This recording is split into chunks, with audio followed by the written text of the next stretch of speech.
Halo, assalamualaikum warahmatullahi wabarakatuh. Balik lagi di channel aku, channelnya Feni, si Ranger Baper.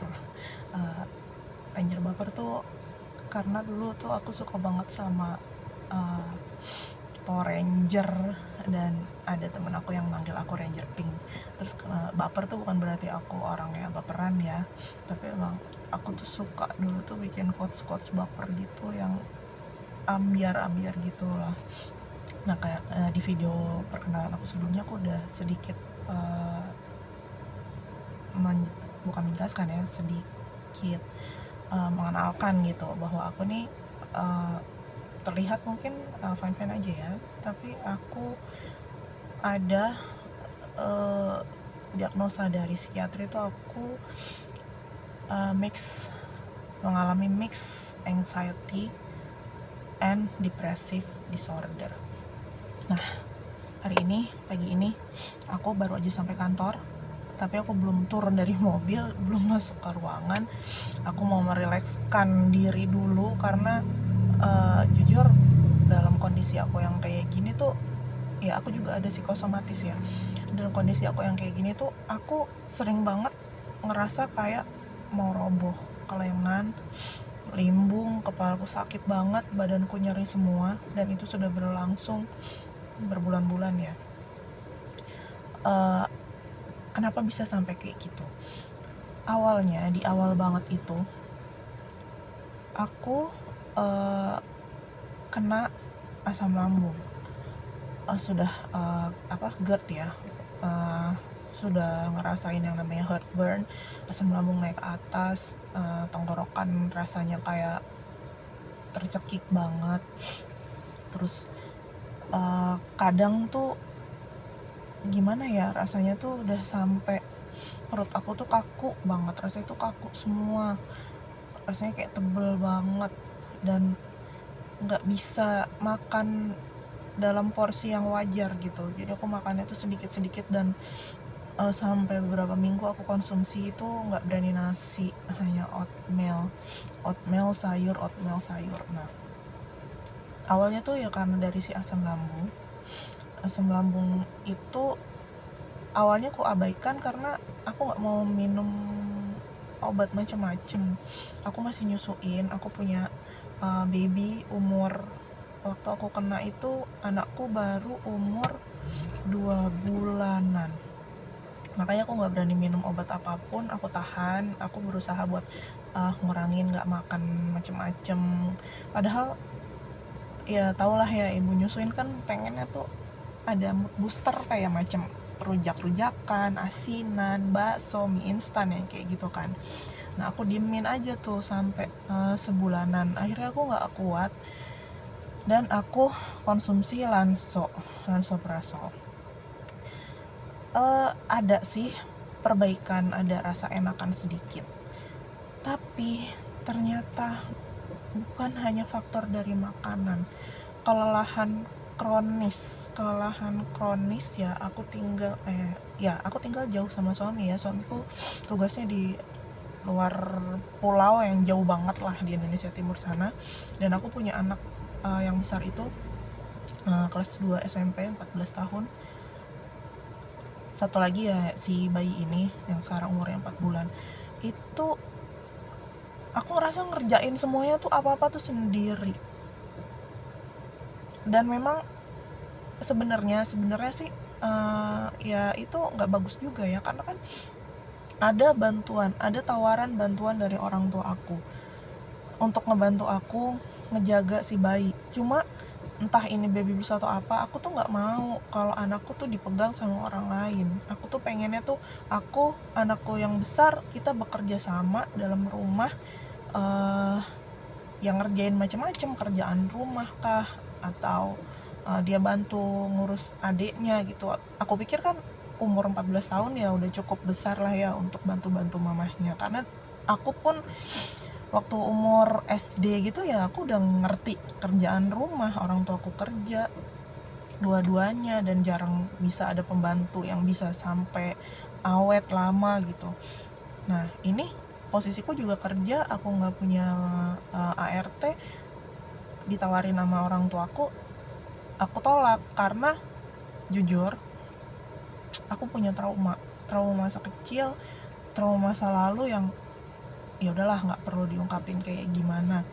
Dan itu masih bukan hanya masa kecil, dari sejak nikah sama aku lahiran anak pertama ya, dan itu kebawa terus, berbagai sebab lah, kebawa terus sampai sekarang. Dan itu setiap malam aku kebangun ketika anakku sedikit rewel. Anakku yang bayi itu bukan tipe anak yang rewel nangis sampai geruak-geruakan ya, anakku bisa dibilang anteng ya. Sebenarnya wajar kalau dia tuh kebangun malam. Cuma mungkin karena aku melahirkan sesar, penyembuhannya juga lebih lama, dan aku sangat ngerasain kalau pagi waktu aku masih cuti melahirkan itu, aku pagi, siang aku ngerjain kerjaan rumah sambil ngasuh bayi, sambil nyiapin keperluan kakaknya. Malamnya aku masih harus begadang lagi ngasih susu anakku. Waktu itu aku masih bisa nyusuin, tapi aku campur sufor karena asiku nggak gitu lancar ya. Nah itu aku ngerasa aku capek banget setiap saat, terlebih di saat bangun tidur tuh sakit banget. Punggung aku tuh ngerasa kayak ototnya tuh ketarik-tarik semua gitu. Nah aku udah ngejalanin hidup yang segitu menderitanya tuh sampai sebulan atau sebulan lebih lah. Akhirnya udahlah, setelah konsumsi Lanso nggak mempan, akhirnya aku ke dokter, periksa ke internis, ke penyakit dalam.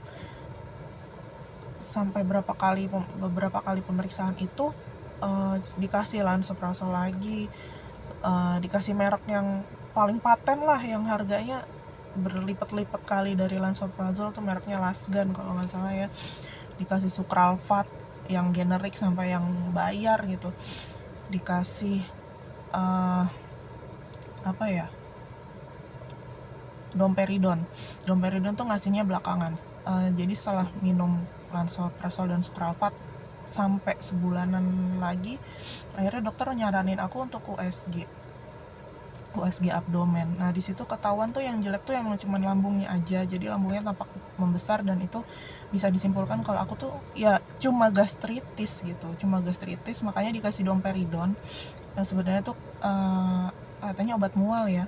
Saya bilang sama dokternya, dok, saya ini nggak mual, tapi dokternya bilang mual nggak mual itu diminum karena itu bisa membantu untuk melancarkan, apa ya, maksudnya kayak menguraikan makanan yang di lambung biar lambungku tuh nggak terlalu penuh, karena kan kesannya tuh lambungnya kan tampak membesar ya, itu penuh sama makanan yang tidak tercerna dengan layak gitu, jadi metabolisme aku tuh melambat, jadi makanan ada di lambung tuh lebih lama, dan itu ada juga gasnya. Mungkin itu yang bikin perutku tuh rasanya tuh kayak ngat banget gitu kan. Nah dokternya bilang domperidon diminum, mual nggak mual. Oke, aku juga sempat karena namanya orang anxiety, sering ada panic attack, terus juga ada psikosomatisnya, itu pasti mikirnya macem-macem, berasa kayak merasakan macem-macem, padahal ya bisa dibilang ya belum tentu, atau bahkan nggak sama sekali gitu.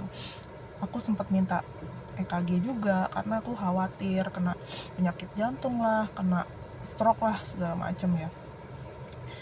EKG ku alhamdulillah ya baik-baik aja, semua tuh sebenarnya tuh baik gitu, tensi baik,